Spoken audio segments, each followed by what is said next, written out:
Bismillahirrahmanirrahim. Assalamualaikum warahmatullahi wabarakatuh. Perkenalkan, nama saya Siti Lutfia Wahidiah dari kelas 4A Prodi Pendidikan Agama Islam dengan nomor induk 12001033. Baiklah, pada video kali ini saya akan menjelaskan sebuah materi yang biasanya disampaikan oleh seorang guru kepada seorang muridnya yang berjudul Iman kepada Qada dan Qadar. Baiklah, sebelum saya menjelaskan materi iman kepada qada dan qadar, saya akan menjelaskan terlebih dahulu akan adanya iman, yaitu rukun iman ada 6. Yang pertama, rukun iman kepada Allah. Yang kedua, rukun iman kepada malaikat. Yang ketiga, iman kepada kitab. Yang keempat, iman kepada Rasul. Yang kelima, iman kepada hari akhir. Dan yang keenam, iman kepada qada dan qadar. Iman kepada qada dan qadar inilah yang akan saya jelaskan pada video kali ini. Jadi rukun iman itu ada 6 yang wajib kita ketahui sebagai umat muslim. Baiklah, yang pertama Ibu akan menjelaskan apa-apa saja sih yang akan Ibu jelaskan pada video kali ini. Yang pertama yaitu pengertian. Jadi sebelum kita tahu apa itu iman kepada qada dan qadar, kita harus tahu dulu apa sih pengertiannya. Yang kedua, Ibu akan menjelaskan tentang dalil kepada iman qada dan qadar. Yang ketiga, Ibu akan menjelaskan tentang contoh beriman kepada qada dan qadar. Yang keempat, Ibu akan menjelaskan cara berimannya. Bagaimana sih cara kita bisa beriman kepada qada dan qadar. Dan yang kelima, apa dampaknya, dampak dari kita beriman setelah kita mengetahui apa saja contohnya, caranya, dan setelah itu apa sih hikmahnya atau dampaknya untuk kita bisa mengamali iman kepada qada dan qadar. Baiklah, yang pertama Ibu akan menjelaskan tentang pengertian iman kepada qada dan qadar. Jadi, iman kepada qada dan qadar ini adalah rukun iman yang keenam. Di pengertian qada menurut bahasa yaitu memiliki beberapa pengertian. Yang pertama, pengertian qada itu hukum, ketetapan, kehendak, pemberitahuan, penciptaan. Sedangkan menurut istilah, yang dimaksud dengan qada adalah ketetapan Allah sejak zaman azali atau sejak dalam kandungan tentang semua hal yang berhubungan dengan makhluk ciptaannya.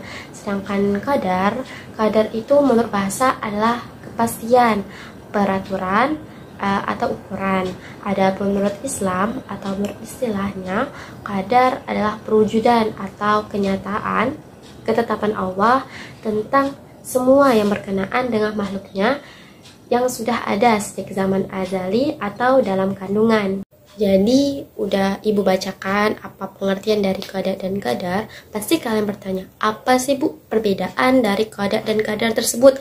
Jadi qada itu yang mencakup hal yang baik ataupun buruk, hidup dan mati, serta yang banyak lagi. Jadi qada itu ada setelah qadar atau takdir.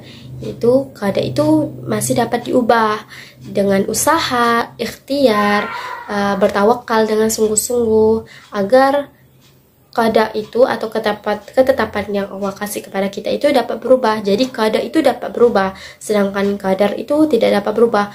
Kalau qada itu seperti rezeki, misalnya Allah sudah menakdirkan, sudah menetapkan kita bahwa rezeki kita ini segini, tapi dengan usaha kita, dengan usaha yang giat, dengan usaha yang tekun, maka Allah akan mengubah.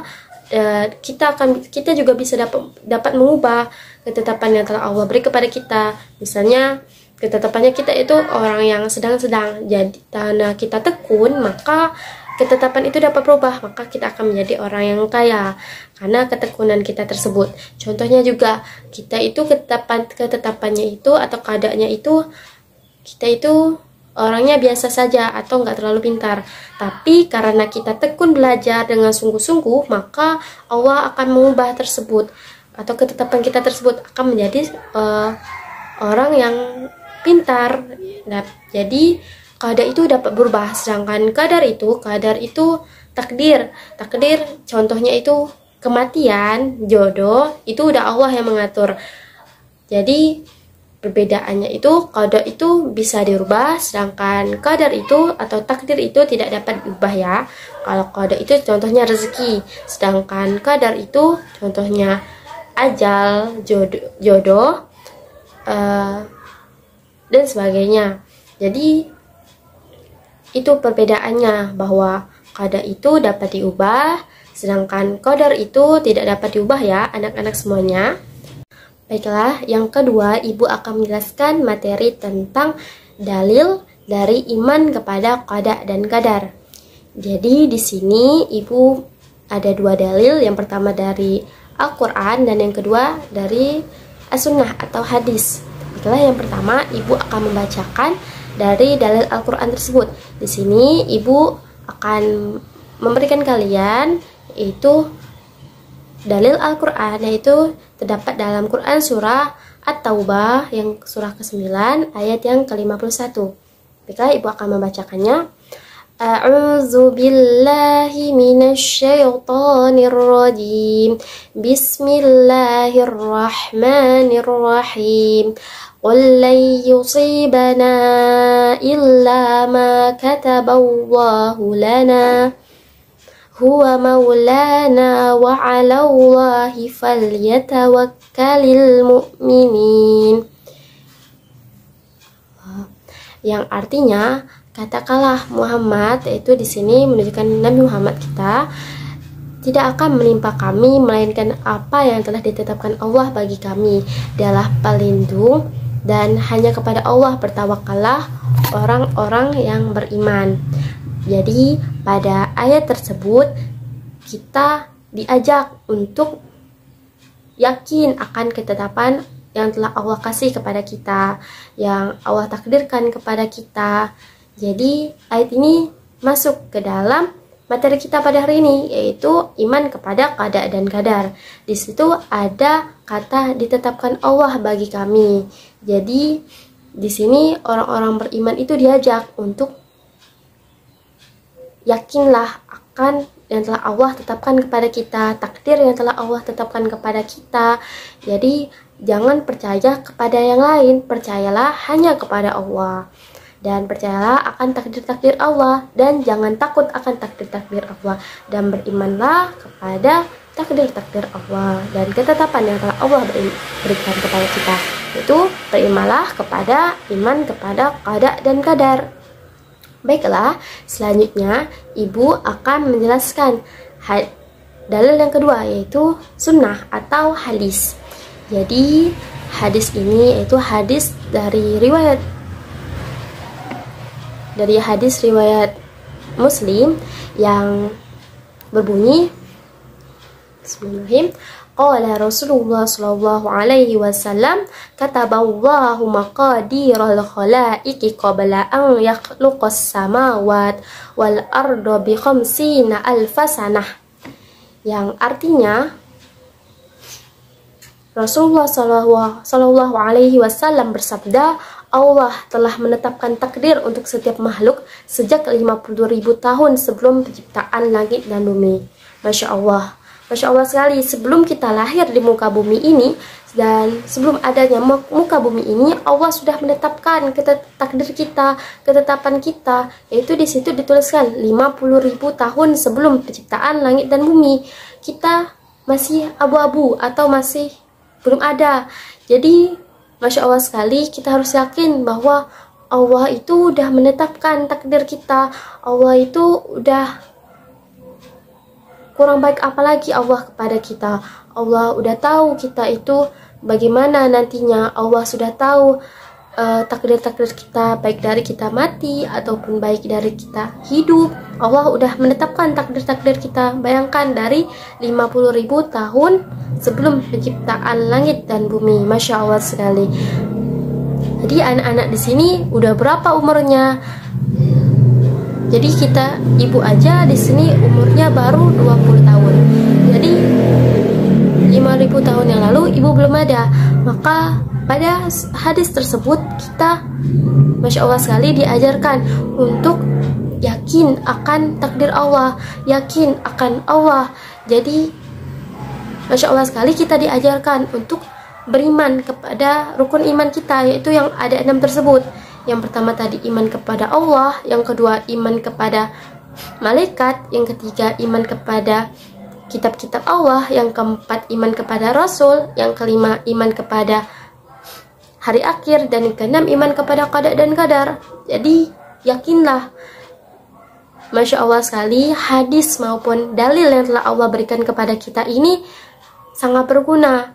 Jadi jangan lupa selalu beriman kepada Allah, selalu yakin, selalu beribadah kepada Allah, dan berserah diri kepada Allah, dan jangan lupa untuk bertawakal dan yakin akan segala yang telah Allah beri kepada kita. Jadi itu dalil iman kepada qada dan qadar. Baiklah, lanjut kita masuk ke dalam contoh beriman kepada qada dan qadar. Yang pertama di sini contoh beriman kepada qada dan qadar itu senantiasa bersikap sabar. Maka di sini ini mengapa Ibu kasih senantiasa bersikap sabar? Itu dari ketetapan atau qada yang telah Allah berikan kepada kita itu, kita harus bersabar. Mengapa harus bersabar? Karena yakinlah bahwa dari ketetapan yang telah Allah berikan kepada kita itu akan timbul, yang nantinya akan timbul bukan hanya ujian, tapi nanti akan timbul kebahagiaan yang telah Allah berikan kepada kita. Jadi selalulah bersabar. Yang kedua, yaitu rajin dalam berusaha dan tidak mudah menyerah. Yang seperti Ibu telah menjelaskan kepada kalian tadi, yaitu qada, yaitu tadi yang dapat diubah atau ketetapan yang dapat diubah. Contoh sepertinya rezeki dan contohnya kepintaran.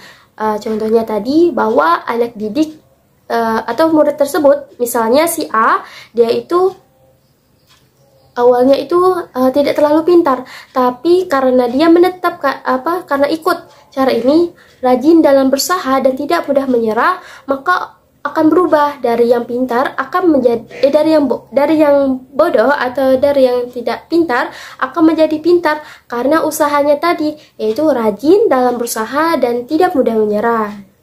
Yang ketiga yaitu selalu bersikap optimis dan tidak pesimis. Jadi hampir sama dengan berusaha tadi. Jadi di sini ada gambarnya orang-orang yang optimis melihat dan menangkap kesempatan pada setiap kesulitan yang dihadapinya. Sedangkan orang-orang pesimis hanya melihat kesulitan di setiap kesempatan yang ada. Jadi yakinlah kalau qada itu dapat diubah. Jadi kita sebagai kalian sebagai anak murid selalulah bersikap optimis atau rajin gitu. Jadi qada itu dapat diubah. Kalau misalnya rezeki kan, kalau contohnya si A ini cita-citanya ingin menjadi seorang polisi. Jadi karena dia optimis, karena dia berusaha, karena dia yakin, dia dapat mencapai cita-citanya tersebut. Jadi itulah contoh dari beriman kepada qada dan qadar. Dan yang keempat yaitu senantiasa menerapkan sikap tawakal. Yaitu sikap tawakal ini kita itu berserah diri kepada Allah, kita meminta kepada Allah. Seperti contoh yang tadi yaitu dari ayat dalil dalam Quran surah At-Taubah ayat 51 tersebut, bahwa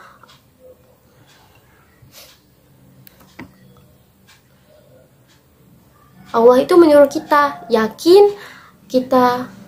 yakinlah apa yang telah ditetapkan Allah kepada kita, ya. Dan di ayat tersebut tadi, bertawakallah kepada Allah, dan hanya kepada Allah bertawakallah orang-orang yang beriman.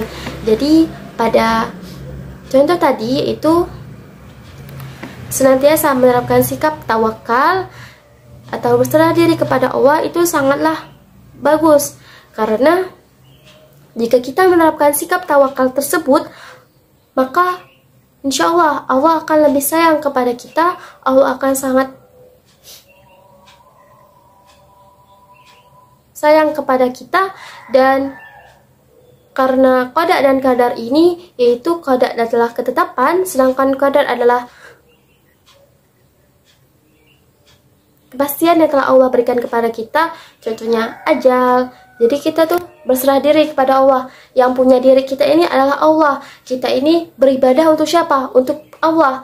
Dan kita ini makan untuk siapa? Minum untuk siapa? Jadi semua yang ada di milik kita ini itu punyanya Allah, bukan punya kita. Maka qada dan qadar ini mengajarkan kita juga murid-murid. Kita itu harus senantiasa menerapkan sikap tawakal, berserah diri kepada Allah. Kita ini, ya Allah, kita ini punyamu ya Allah. Kita ini baliknya akan denganmu ya Allah. Di sini kita hidup di dunia ini untuk beribadah kepadamu ya Allah. Jadi, Masya Allah, iman kepada qada dan qadar ini mengajarkan kita untuk selalu bersikap tawakal, untuk bersikap rendah hati. Jadi itulah contoh beriman kepada qada dan qadar ya anak-anak semua. Selanjutnya ibu akan menjelaskan tentang cara beriman kepada qada dan qadar. Cara beriman kepada qada dan qadar yang pertama yaitu usaha yang dibarengi tawakal.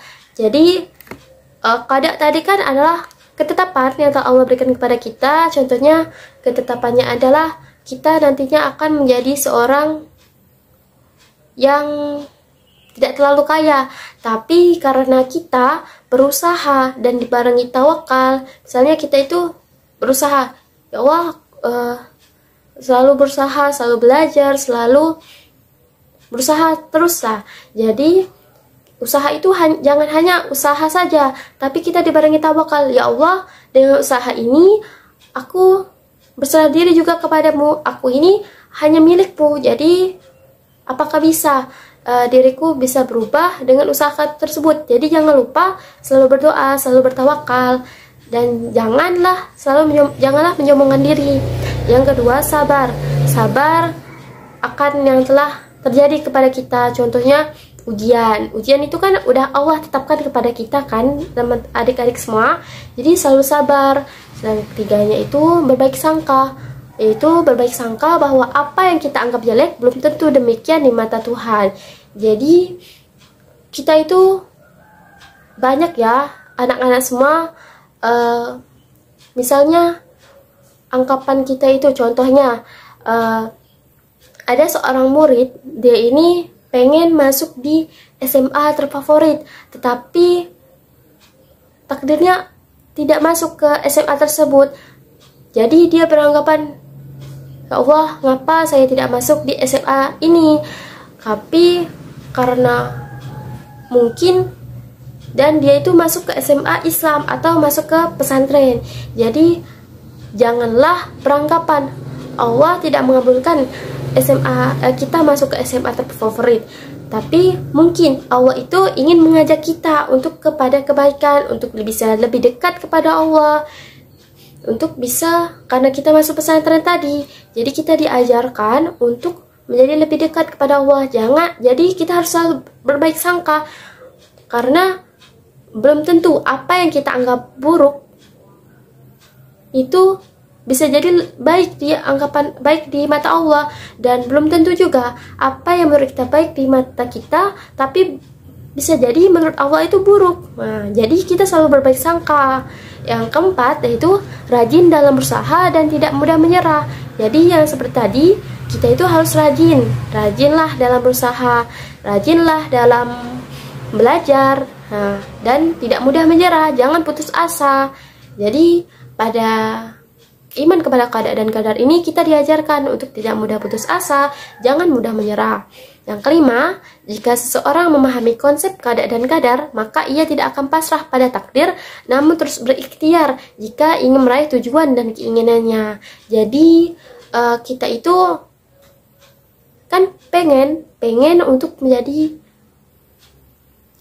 apa yang kita inginkan, pengen sukses contohnya kan. Jadi kita itu, jika kita udah paham konsepnya iman kepada qada dan qadar ini, kita itu diajarkan untuk dapat rajin berusaha, tidak pasrah, tidak menyerah, dan kita itu bekerja atau berusaha untuk menggapai apa yang kita inginkan. Atau kita itu jika beriman kepada qada dan qadar itu tuh seperti mengajak kita anak murid semuanya untuk menjadi lebih rajin, lebih optimis. Nah, setelah itu yang keenam, Allah tidak akan menyalahi hukumnya. Dia berlaku dengan adil dan sesuai dengan ketetapan yang maha bijaksana. Karena itulah seorang muslim tidak mengeluh dan menyalahkan keadaan yang menimpanya, sesulit apapun itu.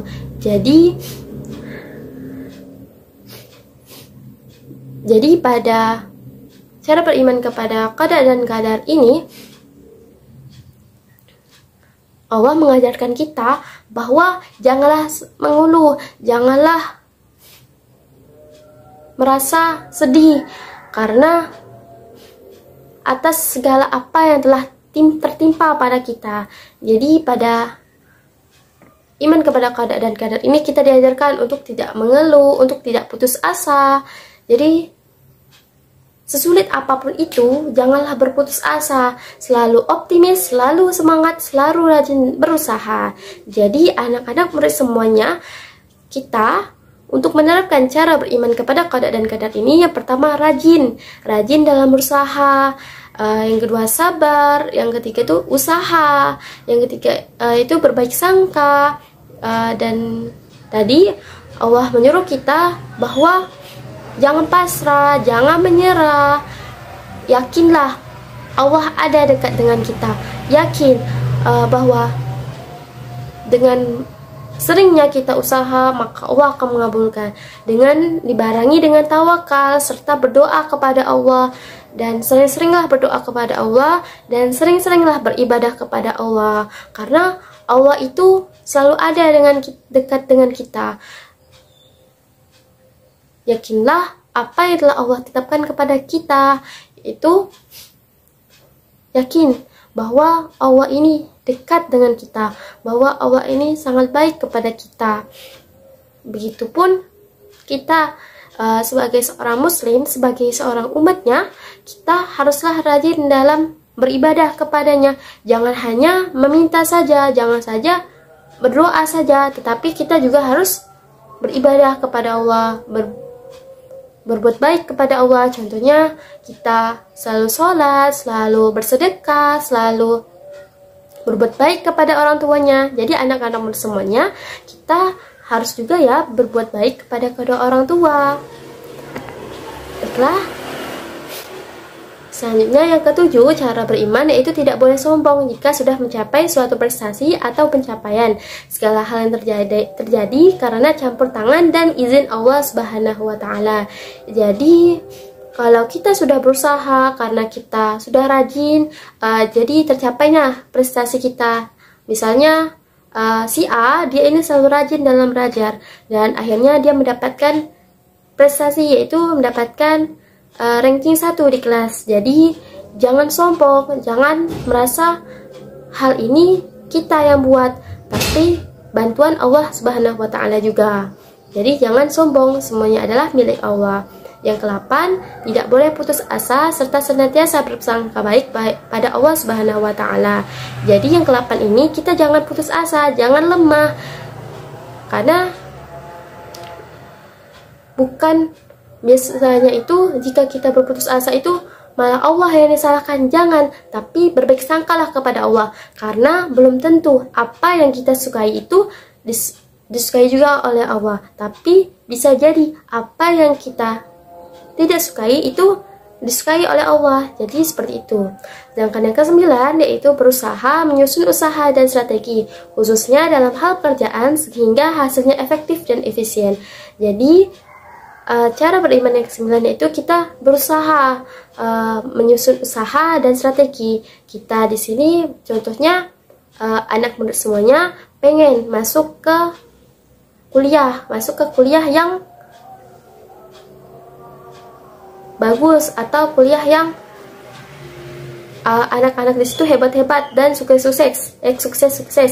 Jadi kita itu jangan hanya berusaha, tapi kita juga menyusun strateginya biar efektif dan efisien. Nah, jadi kita susun juga strateginya dan disertai juga dengan doa ya, serta bertawakal kepada Allah. Yang ke-10, Yaitu, jika memperoleh rezeki, seorang muslim patut bersyukur. Sementara itu, jika mengalami musibah, ia bersabar. Jadi, jika kita mendapatkan rezeki, kita itu harus patut bersyukur kepada Allah Subhanahu wa taala. Karena itu adalah kebaikan yang atau ketetapan yang telah Allah berikan kepada kita. Kita harus selalu bersyukur dengan mengucapkan apa anak-anak semua? Yaitu dengan mengucapkan Alhamdulillahirabbil alamin. Karena jika kita mengucapkan Alhamdulillahirabbil alamin, yaitu segala puji bagi Allah Subhanahu wa taala. Segala puji bagi Allah Subhanahu wa taala karena yang telah Allah berikan kepada kita itu adalah punya Allah. Jadi kita selalu mengucapkan Alhamdulillah. Ya Allah, terima kasih ya Allah. Allah telah memberikan kami kesenangan. Kami sudah memberikan, Allah telah memberikan kami rezeki ya Allah. Terima kasih ya Allah. Setelah itu, sedangkan sementara itu jika mengalami musibah, ia bersabar. Jadi sesudah kita diberikan kesenangan, habis itu misalnya mengalami musibah atau mengalami yang tidak enak lah kan, musibah kan anak-anak semuanya. Setelah itu kita bersabar. Misalnya ada sebuah kecelakaan itu yang tertimpa kepada kita. Jadi kita selalu bersabar, ya Allah, sabarkanlah aku, sabarkanlah diri saya ya Allah. Kita selalu bersabar, sabar, yakin karena ini nih udah ujian bagi kita, udah ketetapan yang telah Allah berikan kepada kita. Jangan menyalahi Allah, jangan menyalahi Allah, tapi selalu bersabar. Selanjutnya yaitu dampak beriman kepada qada dan qadar. Dampak positif yang akan didapatkan jika seseorang beriman kepada qada dan qadar Allah adalah yang pertama, Allah akan menumbuhkan sikap berpikir positif dan optimis dalam menjalani kehidupan dan dalam meraih sesuatu. Maka kita itu jika dapat beriman kepada qada dan qadar, kita tuh selalu berpikir positif, selalu optimis, selalu rajin dalam berusaha, dalam menjalani kehidupan kita dan dalam meraih sesuatu. Karena tadi itu contoh beriman tadi itu adalah rajin dalam berusaha, optimis. Jadi kalau kita udah menerapkan itu semua, kita itu akan menjadi seseorang yang positif, yang selalu rajin, yang selalu optimis. Yang kedua yaitu lebih mudah untuk bersabar dan ikhlas jika gagal meraih sesuatu yang diinginkan. Jika kita sudah menerapkan hal tersebut yang tadi, cara beriman yaitu dengan cara bersabar, dengan cara bertawakal kepada Allah, maka dampaknya itu kita akan lebih mudah menghadapi apa yang akan nantinya terjadi kepada kita. Contohnya takdir yang buruk kepada kita, maka kita itu akan lebih mudah untuk bersabar, untuk ikhlas. Selanjutnya yang ketiga, kita lebih mudah menjadi orang yang bertawakal kepada Allah. Jadi ketika kita udah menerapkan sikap bertawakal tadi, maka kita itu akan menjadi lebih mudah untuk menjadi orang yang bertawakal kepada Allah Subhanahu wa taala. Jadi kita lebih mudah untuk berserah diri kepada Allah Subhanahu wa taala. Selanjutnya, yang keempat, meningkatkan kualitas keimanan kepada Allah. Jika kita sudah menerapkan sikap optimis, sudah menerapkan sikap tawakal, sudah menerapkan sikap bersabar, maka Masya Allah sekali, keimanan kita itu akan meningkat kepada Allah Subhanahu wa taala. Jadi rasa iman kita, rasa yakin kita kepada Allah, kita itu akan lebih meningkat. Jadi yang dulu belum terlalu dekat kepada Allah, maka keimanan kita, karena kita sudah menerapkan cara beriman tadi, anak-anak semuanya, maka insya Allah kita itu akan lebih dekat kepada Allah, maka keimanan kita itu akan lebih naik, jadi lebih meningkat kepada Allah Subhanahu wa taala. Yang kelima, jiwanya tenang. Maka karena kita sudah menerapkan cara beriman tadi, maka insya Allah jiwa kita itu akan tenang. Jika kita menghadapi musibah, kita tenang. Ya Allah, semua itu yang telah terjadi pada kita itu sabar, maka semuanya akan tenang. Karena jiwa yang tenang itu, dia yakin bahwa dia itu milik Allah, bahwa ada Allah kok. Jadi seperti itu. Yang keenam yaitu melatih diri untuk banyak bersyukur dan bersabar. Jadi dengan kita menerapkan cara beriman tadi, maka kita dapat melatih kita untuk banyak bersyukur, dengan banyak mengucapkan alhamdulillah, dan banyak bersabar kepada Allah Subhanahu wa taala, dan banyak bersabar atas ketetapan atau atas musibah-musibah yang telah terjadi pada kita. Yang ketujuh yaitu menjauhkan diri dari sifat sombong dan putus asa. Jadi sudah kita menerapkan sifat-sifat tadi, dan kita sudah bertawakal kepada Allah, sudah yakin, sudah bersabar, sudah ikhlas. Jadi kita tuh dapat menjauhkan sifat dari sombong, yaitu sombong itu merasa semua itu milik kita. Nah, tapi karena cara beriman kita tadi itu adalah yakin kepada Allah, yakin bertawakal kepada Allah, selalu berusaha, selalu ikhlas, maka hilang, dan kita akan hilang dari sifat sombong tersebut, dan juga menjauhkan diri kita dari sifat sombong dan putus asa. Baiklah, sekian dari yang Ibu sampaikan kepada kalian semua tentang iman kepada qada dan qadar. Jadi qada itu adalah ketetapan yang bisa diubah, contohnya seperti rezeki, sedangkan qadar itu adalah takdir kita seperti maut dan jodoh. Jadi cara beriman tadi yang sudah Ibu jelaskan, kita itu selalu berusaha, ikhlas, tawakal, dan banyak lagi yang tadi udah Ibu jelaskan, serta dampaknya atau hikmahnya yang akan kita dapati kalau kita sudah beriman kepada qada dan qadar. Masya Allah sekali, yang tadi salah satunya itu adalah meningkatkannya kualitas keimanan kita. Jadi Masya Allah, kita itu bisa menjadi lebih dekat kepada Allah, lebih baik lagi kepada Allah Subhanahu wa taala. Jadi sekian materi yang telah Ibu sampaikan pada hari ini. Jika ada kesalahan mohon dimaafkan. Wabillahi taufiq wal hidayah. Assalamualaikum warahmatullahi wabarakatuh.